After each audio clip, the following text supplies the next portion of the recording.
Hola compañeros, nosotros hemos realizado, vamos a realizar un tipo formato de entrevista para poder explicar los dos artículos que nos tocó de la sesión número 12. Uno de ellos es los movimientos sociales nacionales populares en la etapa del kirchnerismo, una revisión crítica de la biografía en el periodo de Schamper.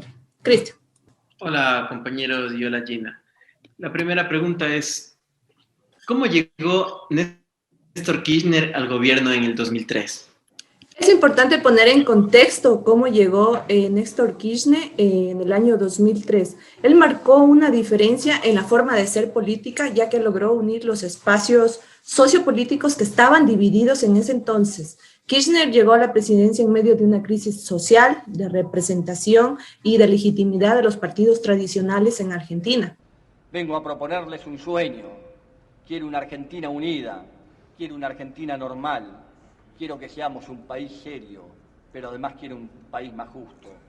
Anhelo que por estos caminos se levante a la faz de la tierra una nueva y gloriosa nación, la nuestra. Muchas gracias. Kirchner venía de gobernar en la provincia de Santa Cruz por más de 12 años para enfrentarse a un mandato con grandes retos. Tras la gestión de Carlos Menem, que se caracterizó por el establecimiento de las políticas neoliberales basadas en la privatización, conferir prioridad a las transnacionales, alta desigualdad social y una elevada deuda interna. Bajo este marco, los actores sociales de esa época rechazaban a la dirigencia política, lo que los convertía en sectores antipolíticos en ese tiempo. Ahora la siguiente pregunta es, ¿qué hizo el gobierno de Kirchner para unir las fuerzas sociales descontentas? Bueno, Kirchner inició un acertado acercamiento con esas fuerzas sociales que estaban divididas y dispersas. Uno de los acercamientos fue con el movimiento piquetero, dejando a un lado diferencias para más tarde apoyar a este nuevo gobierno. Ustedes lo que hicieron, vecinos, también fue piquete, aunque algunos no son piqueteros, así se consigue la cosa. Sentado en nuestra casa no se consigue una mierda. La legitimidad del poder político con la asunción de Kirchner y los cambios profundos en las políticas sociales configuraron un nuevo contexto para la organización y la acción colectiva. Es importante saber que el movimiento piquetero surge a mediados de la década de 1990, un movimiento de trabajadores desocupados en Argentina. El aumento de la desocupación debido a las recetas neoliberales que había implementado el gobierno de Carlos Menem, lo que provocó múltiples protestas. Las organizaciones piqueteras se posicionaron frente a un contexto de reflujo de movilización y a redefinir sus estrategias políticas frente a un gobierno que construyó rápidamente su legitimidad en oposición a las recetas neoliberales. Somos gente que estamos peleando y reclamando por dignidad. Y apuntamos a un gobierno de los trabajadores y del pueblo, que nosotros lo llamamos cambio social. Salir y hacernos escuchar, ¿no? Lo que nosotros estamos pidiendo es la justicia, que nunca tuvimos. ¿Qué pasó con la acción colectiva en aquel gobierno? Bueno, según Schamper, en este artículo nos hace un breve estudio que identifica la transformación de la acción colectiva en los años a la postdictadura relacionado al Estado y a la sociedad desde una perspectiva macro. Tras la dictadura aparecen nuevos actores que se diferenciaban de los sindicatos o partidos. Una serie de estudios asociaban al surgimiento de las formas de protesta y los nuevos repertorios de acción colectiva en los cambios a la estructura económica. Los estudios sobre los movimientos de desocupados en base a las protestas y la acción colectiva en los 90 se los puede agrupar en dos líneas analíticas. La primera, que se basa en el fenómeno como parte natural del proceso de lucha de clases en el marco del modelo neoliberal, y consideran que los movimientos sociales no constituyen una novedad relevante dado al eje de lucha que sigue siendo la clase obrera. Que plantea que la idea de poder popular no es poder sobre, mandar e imponer la voluntad sobre otro, sino la idea de poder hacer, de poder construir. Y que esta noción de poder, el poder que construyen las clases subalternas, las dominadas, es el poder como relación social. Y una segunda línea que está conformada por un conjunto heterogéneo de investigaciones que retoman esos aportes a las teorías de acción colectiva y a los movimientos sociales, que resalta un carácter novedoso en la composición de base social, sus objetivos ideológicos. Dentro de esta vertiente, la investigación, algunas se centraron en los rasgos generales que presentaría la acción colectiva en los sectores populares.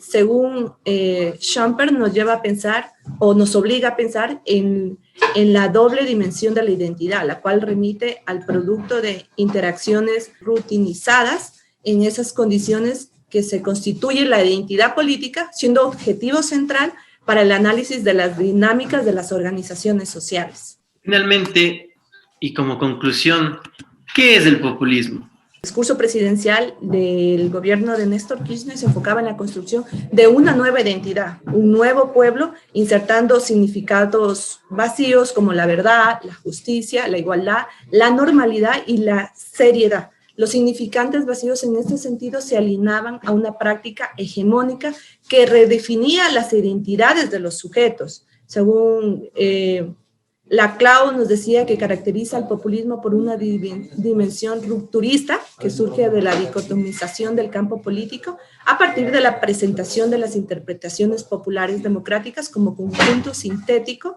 antagónico y respecto de la ideología dominante. Néstor Kirchner aportó o impulsó esto en su gobierno, que le fue muy bien y que rápidamente logró constituir legitimidad frente a las organizaciones sociales que las encontró divididas en el 2003. A través de la lucha conseguimos los alimentos para nuestros comedores, subsidios y herramientas para los proyectos productivos.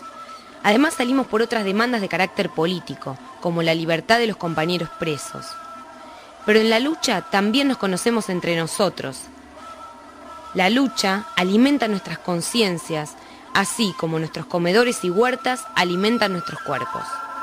A continuación vamos a hacerle a Cristian una pequeña entrevista para poder explicar sobre los movimientos sociales y Estado en el kirchnerismo, tradición, autonomía y conflicto de Massetti. Cristian, explícanos cómo procesa el Estado en el conflicto social. Por medio de la institucionalización del conflicto, la dimensión simbólica de esta relación entre los movimientos sociales y el Estado implica factores como tradición histórica del movimiento social, autonomía de la organización en su toma de decisiones internas una vez que se ha realizado el Estado, y las coincidencias y disidencias para comprender entre los movimientos sociales y la forma de comprender el conflicto de parte del gobierno de turno, que en este caso pues representa al Estado. ¿Qué casos analiza el documento de forma comparativa? Analiza, en primer lugar, el caso histórico del movimiento Barrios de Pie. Mantienen una indiferencia, una negativa a dialogar, ¿no? Y la verdad que en una situación bastante complicada, una situación donde la inflación ya ha superado un 30%, donde la escalada de los precios se sigue disparando, donde la devaluación ha impactado en el empleo formal y cada vez se hace más difícil conseguir changa de trabajo. Y por otro lado, el caso del movimiento Evita, ¿no? El movimiento Evita es una de las organizaciones sociales más grandes, discutidas y singulares de la Argentina. En su interior conviven la militancia barrial y los políticos profesionales. ¿Qué contradicciones enfrenta una organización que entra al Estado? ¿Cómo logran ocupar cargos sin abandonar la calle? La relación de estos dos, especialmente con el kirchnerismo, es la que analiza este documento, los cuales son distintos desde su origen y su evolución cronológica, al punto que el movimiento Barrios de Pie retiró su apoyo al gobierno de Cristina Fernández de Kirchner. Hemos iniciado un plan de lucha en función de que el gobierno de la provincia ha cerrado todo canal de diálogo para discutir las paritarias sociales, ¿no? En tanto que el movimiento Evita se mantuvo hasta el final de este gobierno dentro de la estructura kirchnerista. De esa manera, pues podemos darnos cuenta la diferencia de los dos a pesar de su cercanía ideológica. ¿Qué puntos de encuentro existen en las dos narrativas comparadas? Los puntos de encuentro entre las dos narrativas son puntos de encuentro teóricos, puntos de encuentro hasta metodológicos, ¿no? Es necesario recorrer la línea del tiempo del movimiento social para comprender su constitución y por lo tanto los puntos en común, pues varios de sus preceptos y principios ideológicos convergen en la praxis de las luchas compartidas y de las oposiciones políticas compartidas.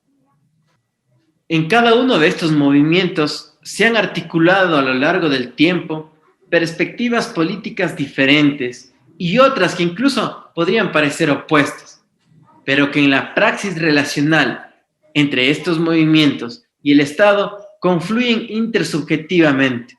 ¿Cómo confluyen, por ejemplo, nacionalismo y marxismo? El nacionalismo busca la liberación, en este caso, del país, de la nación, frente al imperialismo. El marxismo busca esa liberación, sobre todo de la clase oprimida. En estos puntos de encuentro de liberación, confluyen dentro de las narrativas estas dos perspectivas ideológicas distintas. Por ejemplo, en el caso del movimiento Barrios de Pie, incluso confluyen con el peronismo, a pesar de que en su origen, de ninguna manera podríamos decir que el peronismo es parte del movimiento Barrios de Pie. Pero cercano al año 2001, las distintas organizaciones sociales que se oponen al gobierno de turno deciden emprender algunas acciones políticas conjuntas, compartidas. En esa praxis encuentran puntos en común más allá de las diferencias teóricas e ideológicas entre sí. Cristian, solo para finalizar y rápidamente, ambos artículos hacen una crítica al gobierno del kirchnerismo. Si nos ponemos a pensar, dos gobiernos distintos, como fue el de Néstor Kirchner y el de Cristina Fernández, con liderazgos distintos, con una línea ideológica similar, de la misma tendencia. En el gobierno de Cristina Fernández se legitimó también, tuvo una legitimidad por parte de los movimientos sociales, así como lo tuvo en el gobierno de Néstor Kirchner en el 2003. Creo que no podríamos generalizar los movimientos sociales en abstracto, ¿no? Cada movimiento tiene una historia distinta, precisamente porque tienen puntos de encuentro y desencuentro distintos a lo largo de la praxis. Acciones común, con políticas comunes y de las acciones políticas de oposición que también se ponen en común y a veces en disidencia. De esta manera podríamos decir que unos movimientos se mantienen desde la Néstor hasta Cristina y otros movimientos, como en este caso el movimiento Barrios de Pie, no. Bien, compañeros, esta ha sido nuestra exposición sobre la sesión número 12 que refiere a las identidades políticas y hegemónicas, las claves nacionales y populares. Esperamos, si tienen alguna duda, la resolvemos en clases.